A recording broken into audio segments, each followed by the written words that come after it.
آج ایک اور نماز، اور اس نماز کو بیان کرنے کے لیے سرکار امام جعفر صادق علیہ الصلوۃ والسلام کی بارگاہ میں چلتے،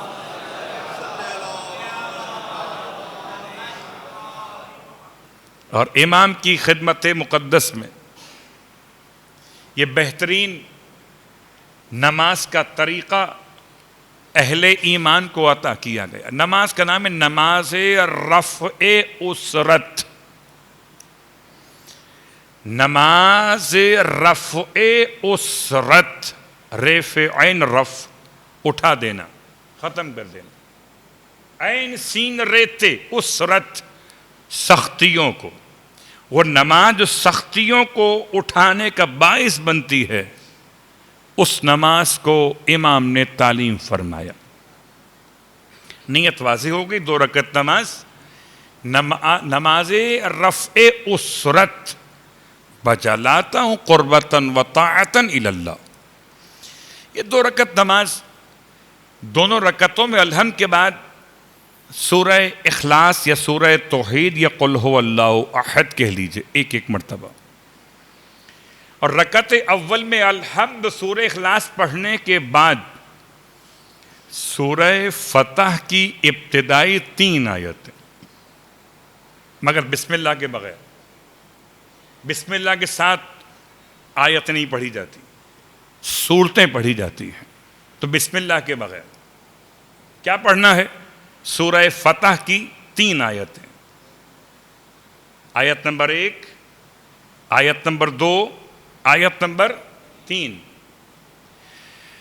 یہ سورہ فتح کمال کا سورہ ہے، اس کے بارے میں ایک جملہ آپ کی خدمت میں عرض کر دوں۔ سرکار ختم یہ مرتبہ صلی اللہ علیہ وآلہ وسلم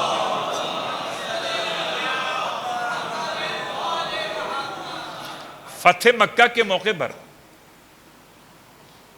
اللہ کے رسول، حسن اتفاق ہے کہ یہ میں واقعہ پڑھ رہا ہوں اور یہ نماز کے درمیان 3 آیتوں کی بات کر چکا ہوں، آیت نمبر 1، آیت نمبر 2، آیت نمبر 3۔ سورہ فتح میں کل آیات کی تعداد ہے 29، اور سورہ فتح مکۃ المکرمہ میں فتح مکہ کا عنوان بن کر آیا۔ اللہ کے رسول ارشاد فرماتے ہیں جو شخص بھی سورہ فتح کی تلاوت کرے گا خدا اسے میرے ساتھ فتح مکہ کے لشکر میں شامل کرے گا۔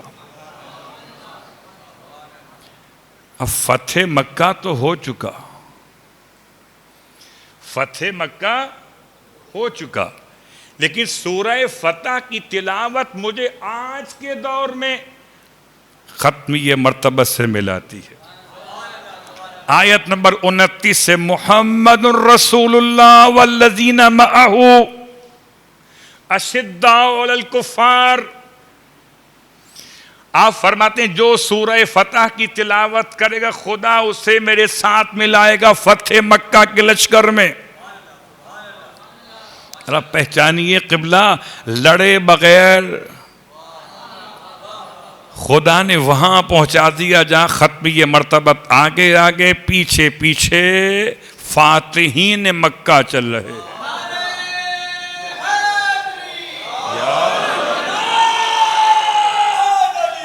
یا علی اللہم صلی علی محمد۔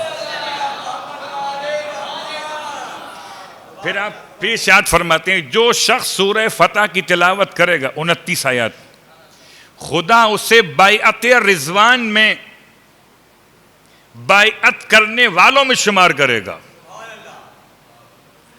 بیعت رضوان کا تذکرہ بھی اسی کے اندر ہے، سورہ فتح کے اندر، فتح مکہ کے حوالے سے بھی تذکرہ اسی کے اندر ہے۔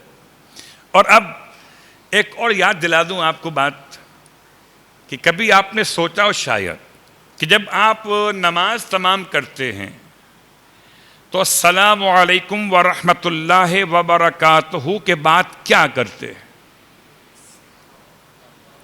اللہ اکبر، اللہ اکبر، اللہ اکبر. پتہ نہیں وہ کیا سمجھتے ہیں، آپ تو اللہ کی بڑائی بیان کر رہے ہوتے. اب یہ حسن اتفاق 3 مرتبہ کر رہے ہیں. صلوات پڑھیں محمد.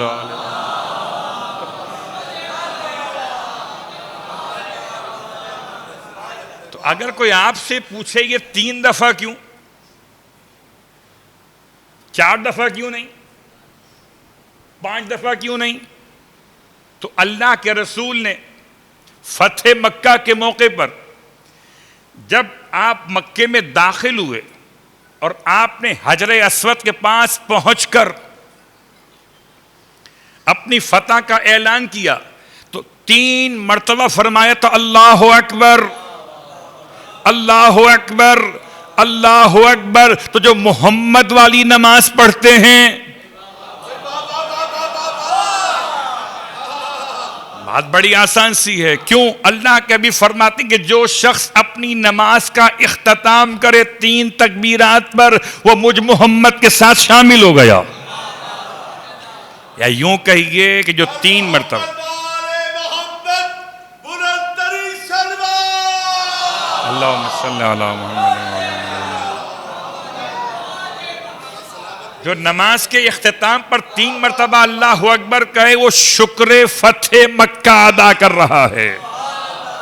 تو اب وہی کریں گے نا، شکر فتح مکہ ادا، کہ جن کو مکہ فتح ہونے پر خوشی ہوئی ہے. ورنہ کچھ دشمن رسول تو ایسے ملے ہمیں جب کچھ نہ کر سکے تو مسلمان ہو گئے.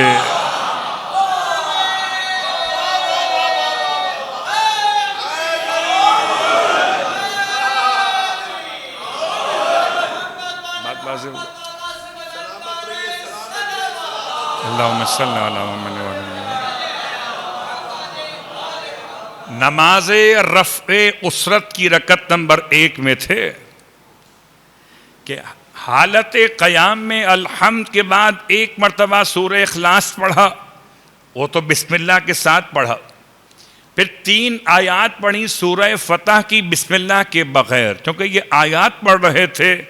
بسم اللہ جزو آیت نہیں ہے، لیکن اگر پڑھ لیں تو نماز باطل نہیں ہے. اللہ اکبر. کیا حسین انداز ہے کہ پڑھنے میں قباحت نہیں، نہ پڑھیں تو حاجت نہیں. مگر نیت کا مسئلہ، اگر آپ تبرکن پڑھ رہے ہیں، تیمنن پڑھ رہے ہیں تو کوئی حرج نہیں، مگر یہ جزو آیت نہیں ہے. اب یہ رکعت نمبر 1 مکمل. رکعت نمبر 2 میں الحمد کے بعد 1 مرتبہ سورہ اخلاص، اور سورہ اخلاص کے بعد اب پڑھنا ہے سورہ الم نشرح. کیا پڑھنا ہے؟ سورہ الم نشرح. اللہ اکبر. ساری پریشانیوں کا تعلق دل سے ہے. الم نشرح لک صدرک ووضعنا عنک وزرک. بہت بوجھ ہے کمر کے اوپر، کون اتارے گا سوائے خدا کے؟ تو دل کا مسئلہ آگے سے، کمر کا مسئلہ پیچھے سے، دونوں مسئلے سورہ الم نشرح نے حل کر دیے. تو یہ 2 رکعت نماز امام فرماتے ہیں کب پڑھو؟ زوال آفتاب کے وقت. کب پڑھو؟ زوال آفتاب کے وقت. کہ مکہ فتح ہوا زوال آفتاب کے وقت، قبلہ تبدیل ہوا زوال آفتاب کے وقت، تمہاری مشکل بھی حل ہوگی زوال آفتاب کے وقت. تو کبھی رات کی بات ہوتی ہے تو کبھی دن کی. صلوات پڑھیں محمد و آل محمد.